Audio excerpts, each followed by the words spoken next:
हम इसी सत्र से जुड़ी हुई एक और चर्चा करें। देखिए, कामकाजी दिन कुल शायद 17 या 18 ही हैं, उसमें इतने सारे पेंडिंग बिल्स है, कुछ नए बिल्स को भी लेकर आना है। लेकिन महंगाई एक ऐसा मुद्दा है जिस पर चर्चा आम जनता से भी जुड़ी हुई है। क्या महंगाई पर चर्चा के लिए सरकार तैयार होगी? अब देखिए, आज ही की बड़ी खबर क्या है, दूध है, ब्रेड है, दही है, आटा है, इस तरीके की मूलभूत आवश्यकताओं पर भी जीएसटी का लग जाना, ये सरकार के खिलाफ विपक्ष अपना एक बड़ा हथियार बना रही है।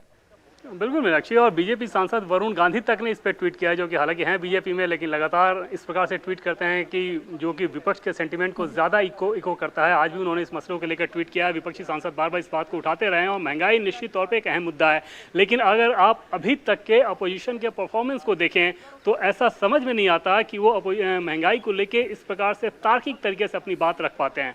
आपको कांग्रेस के कितने प्रोटेस्ट ऐसे याद होंगे जो कि महंगाई को लेकर उन्होंने किया हो? आप याद कीजिए, जब बीजेपी थी, और आज भी स्मृति ईरानी का उदाहरण वो लोग देते हैं कि किस प्रकार से वो महंगाई को लेकर प्रोटेस्ट करती थी। मतलब ये कि तब बीजेपी का जो प्रोटेस्ट हुआ करता था वो इतना तीखा, इतना मारक होता था कि आज भी वही जहन में, अगर महंगाई के प्रोटेस्ट की कोई बात करे तो बीजेपी का वो प्रोटेस्ट याद आता है। जबकि आज अपोजिशन में कांग्रेस है और कांग्रेस के प्रोटेस्ट याद होने चाहिए लोगों के दिल में। तो कांग्रेस नहीं बिल्कुल याद है देवेंद्र, बिल्कुल याद है। लेकिन कांग्रेस का प्रोटेस्ट ईडी में जब राहुल गांधी को जांच के लिए बुलाया गया तब ये प्रोटेस्ट हुआ, और वो तो एक व्यक्तिगत आरोप था, किसी पार्टी पर भी आरोप नहीं था। लेकिन उस वक्त जो प्रोटेस्ट हुआ वो महंगाई पर होने वाले प्रोटेस्ट के आगे कितना बड़ा है, कितना छोटा, ये दर्शक खुद अपने विवेक पर समझे।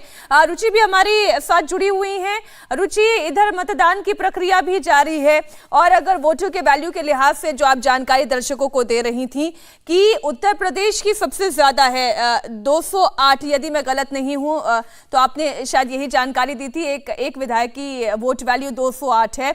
इस लिहाज से अगर विधायकों की अगर हम बात करें तो क्या बीजेपी और उनके साथियों के विधायकों के अलावा कुछ अन्य विधायकों का भी साथ उन्हें मिल सकता है? जी हाँ, बिल्कुल, वो तो बिल्कुल तय है कि 10 विधायक जो विपक्षी खेमे के हैं और 10 सांसद जो विपक्ष के हैं, उनका वोट एनडीए की उम्मीदवार द्रौपदी मुर्मू को मिलेगा।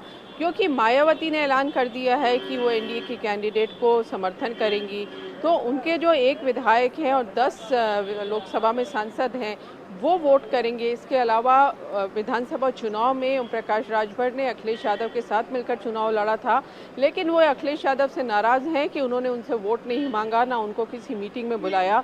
तो उनके जो 6 विधायक हैं वो भी उनके खिलाफ वोट करेंगे। शिवपाल यादव जो अखिलेश यादव के चाचा हैं वो वोट करेंगे खिलाफ, और इसके अलावा राजा भैया की जो पार्टी है उसके 2 विधायक एनडीए के समर्थन में वोट करेंगे। तो इस तरह से तय है कि एनडीए के उम्मीदवार को 10 विधायकों का और 10 सांसदों का एक्स्ट्रा वोट मिलेगा।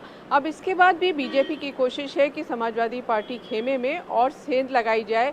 अब देखना होगा कि क्या क्रॉस वोटिंग आज के इस चुनाव में होती है। ये विधानसभा है और ये तिलक हॉल है, यहाँ पर वोटिंग हो रही है इस समय, और लंबी कतार हमें सुबह से यहाँ पर देखने को मिल रही है। सबसे पहले मुख्यमंत्री योगी आदित्यनाथ पहुँचे थे, उन्होंने अपना वोट डाला, और उसके बाद आप देखेंगे ये कतार बहुत दूर से शुरू हो रही है और पूरी लंबी, इसमें कई मंत्री भी हमें खड़े नजर आए अपनी बारी का इंतज़ार करते हुए। करीब आधा घंटा वेट करना पड़ा है, क्योंकि यहाँ पर उत्तर प्रदेश में करीब जो 403 विधायक हैं उसमें से करीब 400 के आसपास यहाँ वोट डालेंगे। लगभग 5 विधायकों ने परमिशन ली है लखनऊ के बाहर वोट डालने के लिए। तो बड़ी तादाद में यहाँ पर विधायक आए हैं वोट डालने के लिए। तो एक तरह से उत्तर प्रदेश जो जीत होगी राष्ट्रपति की एनडीए कैंडिडेट की, ऐसा कहा जा रहा है कि सबसे बड़ा योगदान उत्तर प्रदेश से होगा। अब बीजेपी की कोशिश है कि इस योगदान को बड़ा किया जाए, जिससे विपक्षी खेमे में और फूट डाली जा सके, जिसका फायदा आने वाले लोकसभा चुनाव में बीजेपी को होगा। मीनाक्षी, तो 8 करोड़ 38 लाख से ज्यादा की उत्तर प्रदेश की आबादी है, और यहाँ पर विधानसभा की संख्या 403 नेताओं की, एमएलएस की है, और इसमें से ताकतवर बीजेपी है, इसमें कोई दो राय नहीं। लेकिन विपक्षी एका में कितनी फूट डाल पाती है, सारी चीजें यहीं पर आकर टिकती हैं। इंडिया टीवी हर वक्त हर जगह डाउनलोड करने के लिए सर्च करें India TV news Google play store या ऐप स्टोर पर।